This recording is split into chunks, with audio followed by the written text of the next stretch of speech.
This is a breaking news announcement that 3 officers and 2 paramedics have been charged in the death of Elijah McClain from 2019. In case you've forgotten about this story was about a young man who was reportedly walking home from the store when he was stopped by police. There was a altercation that occurred. He was placed in a chokehold and taken to the ground. Then paramedics arrived on scene. The officers told the paramedics that Mr. McClain appeared to be high on some kind of drugs, and that was because of the way he was acting when they initially responded, and with because of the way he was fighting the officers, or fighting against the officers when they were taking him down to the ground. So the paramedics arrived and injected him with ketamine. He was taken to the hospital where he later died. So here's the story. Down here is where the charges are. 3 police officers and 2 paramedics involved in Mr. McClain's death in Aurora, Colorado, just east of Denver, will each face 1 charge of manslaughter and criminal negligent homicide. That's what the charges are. And with these cases, it's very easy to forget what started this. So I want to just do a very brief rundown, and then we'll let everybody decide what they think about the incident. So this is Mr. McClain right here. This occurred sometime in June of 2019, and it was hot out. You can see that this guy's wearing shorts and a tank top. And here's Mr. McClain, and he's wearing a winter hat, a winter coat, and some kind of mask over his face. Remember, this was in 2019, because if this was in 2020, the mask over his face might not be that unusual.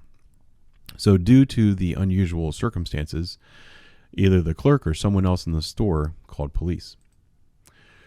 When the responding officers arrived in the area, they found Mr. McClain and stopped him, and here's how that encounter went. Hey, stop right there. Stop. Stop. Stop. Stop. I have a right to stop you because you're being suspicious. Well, okay. Turn around. No, Turn around. actually, your hands are Turn around. Stop. Stop tensing up, dude. Stop tensing up, bro. Stop tensing up. Let go of me. Stop tensing up. Stop tensing up. No, let go of me. Stop tensing up. No, I am an introvert. Stop Please respect tensing the up. boundaries that I am speaking. Stop tensing up. Stop. Relax. Stop. I'm going home. Relax, or I'm going to have to change this situation. Stop. Leave me alone. Stop. Can you please? No, cooperate, can you all right? leave me alone? No, we're gonna First off, talk to you guys started to arrest me, and I was stopping my music to listen. Now let go. So after this, the officers continue to argue with Mr. McClain and try to get him over towards their vehicles, which he refuses. They ended up taking him down to the ground, and then while the officers are talking, they talk about how a carotid was used against him, which means that they choked him unconscious, either to put him on the ground or while they were putting him on the ground. I'm not sure if that choke is a trained technique where they work or not.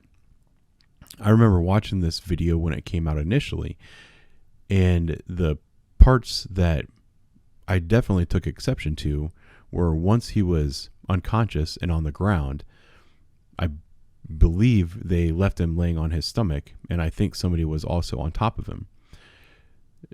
From my training, that's a positional asphyxiation problem, and police officers are trained to, once you have somebody subdued, to roll them onto their side. I've been in a lot of situations similar to this without the chokehold, but where multiple officers had to take somebody down to the ground. You might see a stack of guys on top of the suspect while they're trying to get him in handcuffs. But once he's put in handcuffs, everybody is trained to roll them onto their side. Often, you'll have an officer holding up the suspect's head, because when they're being held like that against their will, a lot of times they'll hit their head on the ground. You'll have 1 or 2 officers kind of holding on to their back while they're on their side, and then probably another couple officers holding onto their feet. If you have enough officers available, that would be the preferred course of action. So with the information that we have and the information available, plus with everything that you might have heard about this case over the last 2 years. I'm interested in your thoughts on if you think criminal charges were appropriate in this case, or if you think there's something else going on. Those are my thoughts. I'm curious about yours. I'll talk to you soon.